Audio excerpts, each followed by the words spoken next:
Assalamualaikum. Kali ini kita akan membahas tentang pajak tangguhan atau kita sebut dengan deferred tax. Standar akuntansi keuangan mengatur bagaimana pendapatan beban dilaporkan. Dengan kata lain, perhitungan laba secara akuntansi diatur oleh standar akuntansi keuangan. Laporan keuangan ini nanti digunakan sebagai laporan kepada investor. Sementara itu, Dirjen Pajak mempunyai aturan yang berbeda dengan aturan akuntansi. Jadi, untuk melaporkan laba kepada Dirjen Pajak, kita menggunakan aturan pajak yang memang sudah disiapkan oleh pemerintah.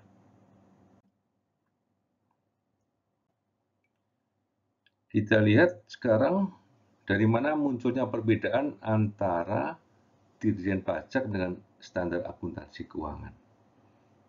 Jadi pada dasarnya, Dirjen Pajak mengatur bagaimana cara kita melaporkan laba menurut aturan pajak dan akuntansi menghitung pajak sesuai dengan laba kena pajak.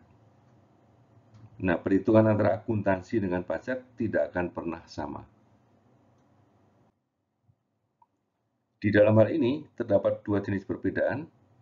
Perbedaan pertama kita sebut dengan perbedaan permanen, perbedaan yang selalu muncul. Yang kedua perbedaan temporer atau perbedaan yang muncul karena waktu pengakuan yang berbeda.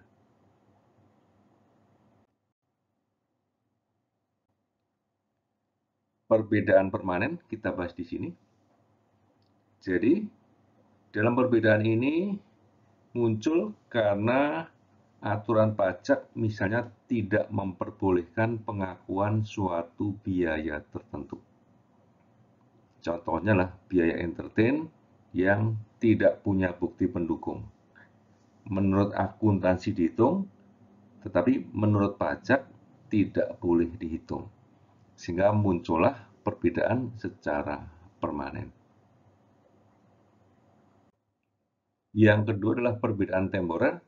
Misalnya adalah pengakuan pensiunan dengan umur yang berbeda menurut akuntansi, tetapi menurut pajak umurnya ditentukan secara lain. Yang satu 4 tahun, yang satu 5 tahun, misalkan seperti itu, sehingga ada perbedaan tentang besarnya biaya pensiunan yang berakibat kepada besarnya pajak yang dihitung.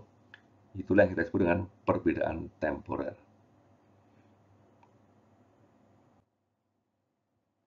Kita lihat contohnya. Ada laporan laba rugi di sini. Jadi, baris 1 adalah perhitungan beban pajak secara akuntansi. Baris 2 adalah perhitungan pajak secara aturan pajak. Sementara baris ketiga adalah selisih antara baris 1 beban pajak, yang kedua utang pajak. Ini adalah selisih yang muncul dari dua perhitungan tersebut. Jadi yang bagian atas adalah perhitungan laba secara akuntansi, sementara yang bagian bawah perhitungan laba secara aturan pajak. Nah, selisih ini muncul akibat perhitungan pajak secara akuntansi dan aturan pajak yang tidak sama. Ketidaksamaan ini akan menimbulkan yang kita sebut dengan pajak tangguhan. Kita lihat di sini, tahun 2021 misalkan pajak tangguhan 7.500, tahun 2022 pajak tangguhan minus 5.000. Jika plus kita sebut dengan utang pajak tangguhan, jika minus kita sebut dengan aset pajak tangguhan.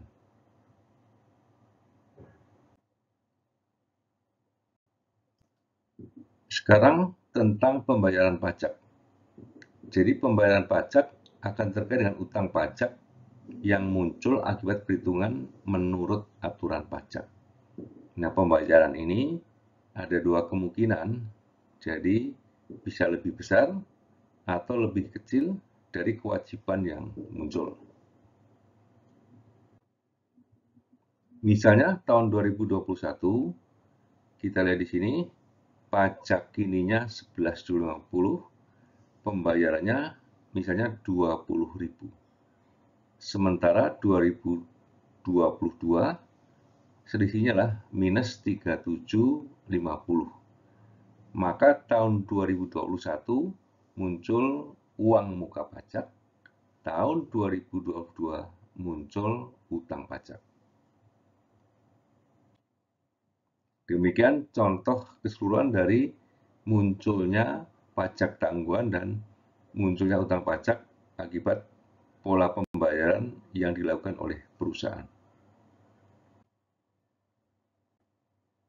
Sebagai catatan akhir, perhitungan pajak menurut akuntansi pada dasarnya menggunakan prinsip full accrual.